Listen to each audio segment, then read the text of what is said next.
remember we studied the low extracellular matrix point? Well, the extracellular matrix, what's present outside the cell, which contain the ground substance and some fibrous proteins like collagen, those are actually present in the epithelial tissue. Those are present in what's called the basement membrane, which is kind of like a layer, a membranous layer that is present right outside the basal face or the basal domain, the basal surface of the epithelium.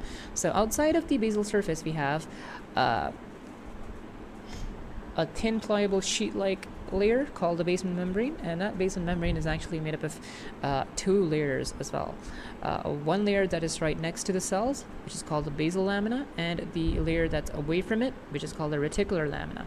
And what the basement membrane does is that it connects this epithelial tissue, right, the cells of the epithelium, it connects them to the connective tissue below. So there would be a connective tissue. We'll learn what connective tissue is in the next chapter, but basically basement membrane allows the linkage of these epithelial cells to the connective tissue. But basement membrane is always considered a part of the epithelial tissue. All right, so let's try to draw a cleaner diagram here and try to get some cells here. Okay, so we have the epithelial cells, again, aggregated, yeah? And they are also polyhedral, and on their basal surface, yeah, this is the basal domain, we have two layers of the basement membrane, and here's two layers, and maybe over here we have connective tissue and so on. So these two layers, the upper layer is called the basal lamina,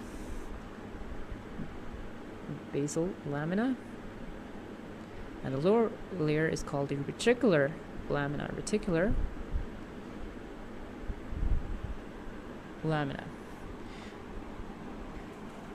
And what this basement membrane allows the epithelial cells to have is to have a point of attachment, to have a point of adherence for support and structural integrity.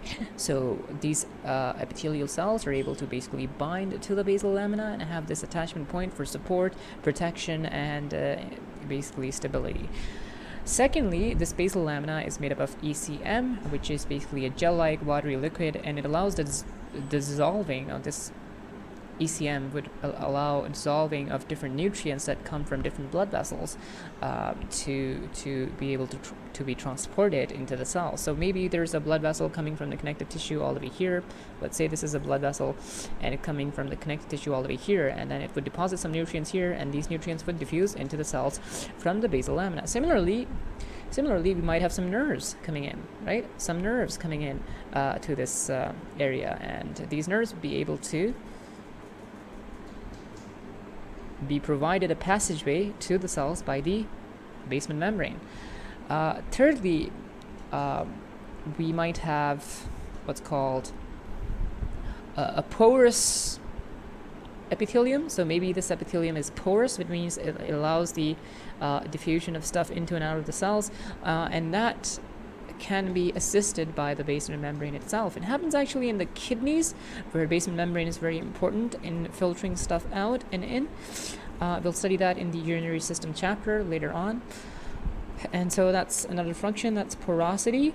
Okay, and first function that we studied was basically the stability, the binding, like the binding with the adherence with the basement membrane of the cells for structural integrity, support, and protection. So again, basement membrane is a thin pliable sheet made up of different collagen fibers and other ECM components like the ground substance, which is a gel-like liquid. And what it does is that, first of all, it allows the binding of epithelial cells. That would be function number one. Binding of epithelial cells to the basement membrane so that they are structurally strong. Similarly, allows the passage of blood vessels and nutrients transport. Thirdly, it allows the nerves to come in and innervate the cells. And fourth, which is an optional point, is the porosity. Is that if the basement membrane can play a role in how porous that particular epithelium is. Right, so let's go ahead and study some of the features that allow these certain functions of the basement membrane. So we have, again, cells layers, right? We have the layer of cells, and these cells are actually able to bind to the basement membrane, to the basal lamina, by junctions called hemidesmosomes. Okay, so we have what's called, these are junctions over here that are called hemidesmosomes. Hemidesmosomes. There's also structures called desmosomes, which are a little bit different. We'll study them in just a bit. But these are called hemidesmosomes, which allow the cells to bind basally on the basal face, all is present on the basal face, to the basal lamina. So it allows the epithelial cells to bind to the basal lamina, and these are called hemidesmosomes. And they have a protein over here inside the cell. That protein is called integrin. And we have another protein that's outside in the basal lamina, and this one is called laminin. So laminin. And so there's binding between this integrin and this laminin that occurs to form this hemidesmosome, this junction to which the cell adheres to the basement membrane. And in certain cases, there's actually mutations and damage to these either proteins or the entire hemidesmosomes, which results in misfunction of hemidesmosomes, and it can lead to certain pathologies. Like, for example, in the skin, which I will teach you in actually the skin chapter, the integumentary system chapter, is that what happens is that there's damage to the hemidesmosomes, which results in the epithelial cells coming off away from the basement membrane, and then so there would be space that actually is created.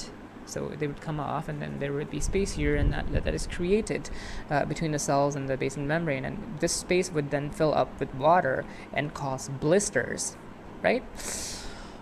And this water actually comes from the tissue fluid. Like in the connective tissue we have tissue fluid, and in the basement membrane we have some tissue fluid, and that fluid would accumulate here and cause blisters. So that's point number one, is that we have hemidesmosomes. So one of the features is hemidesmosomes of the basal lamina. The other feature of the basal lamina is that it is made up of, actually, it contains very important, very high yield, especially for the USMLEs, is that it has type 4 collagen.